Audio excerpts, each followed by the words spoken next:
Hello, welcome to this video series where I'm going to talk about how I made this Ribbo workbench.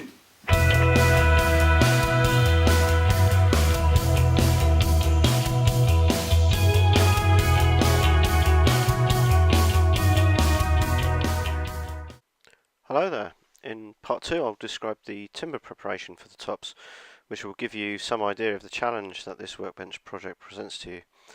I bought the timber from Surrey Timbers, who are near Guildford in the UK, and this is their timber yard here with a great selection of timbers from all around the world. The timber was delivered in a truck to the wood cave, and you can see it here where there's a ton of wood on the floor.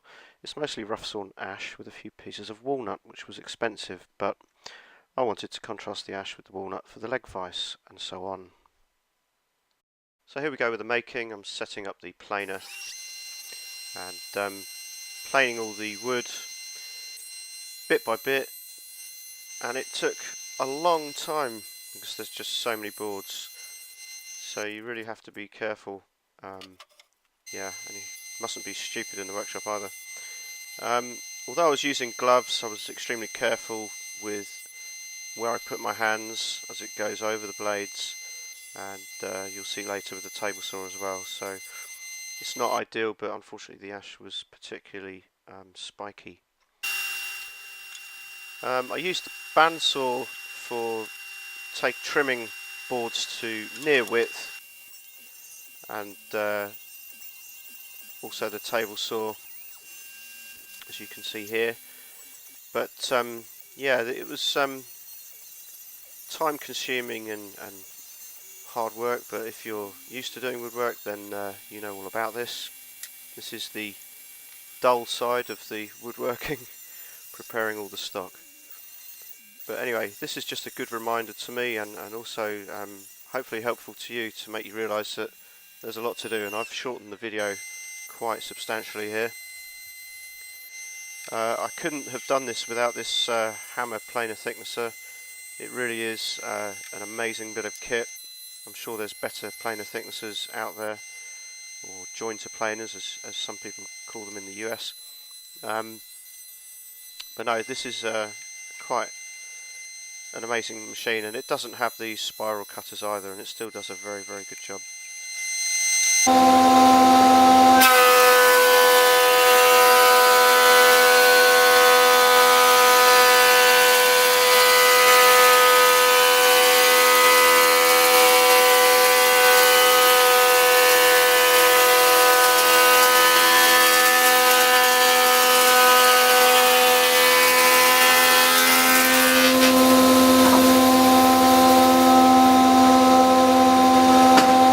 As you can see, we have a lot of bags of sawdust. There were more than that, but that's just a sample. And then finally ended up with these boards. Now these boards just represent the actual two tops, not the gap stop, and no base parts. There were, I think, 11 pieces, or maybe 12 there. It's quite a bit. And here I'm just cutting boards to near length, not to final length, but almost to length on the table saw.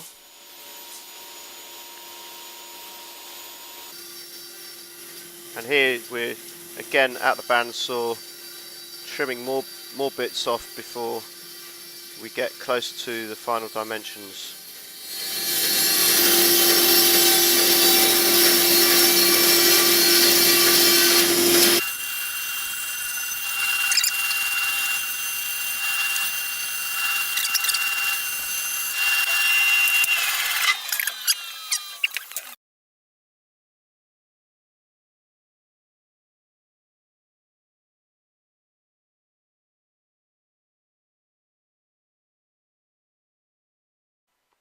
And here you can see all the boards at their final width and thickness, but not cut to final length. I'm now dominoing all the top boards sufficiently low enough so the dominoes don't pop out the top, and these aid with the glue up.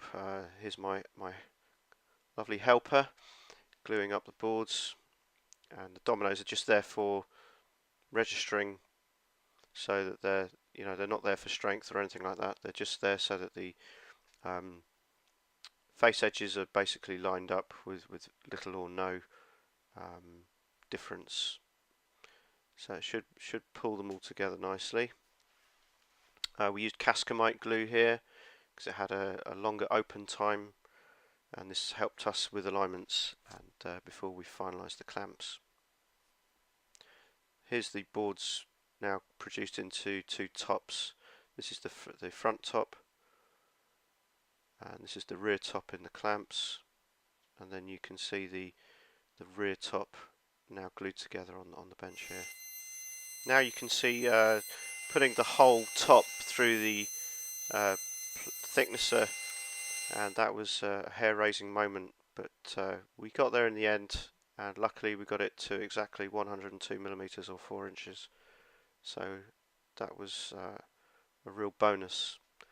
But here you go, that's basically the tops prepared, although I had some out of square movement afterwards. I don't know what happened in the glue up, or whether the wood moved whilst it was resting, but I ended up having to hand plane the edges square again relative to the top surface. But yeah, it was a bit of a workout, but we got there in the end. Well, I hope you've enjoyed this short video about preparing the tops of the Roubo bench that I built, and in the next episode we will look at how I did the top joinery. Thanks for watching, and if you like what you see here and you're new to this channel, please subscribe for more updates as they come available. Otherwise you can follow me on Instagram, Twitter or Pinterest, so that would be greatly appreciated. Thank you very much. See you again.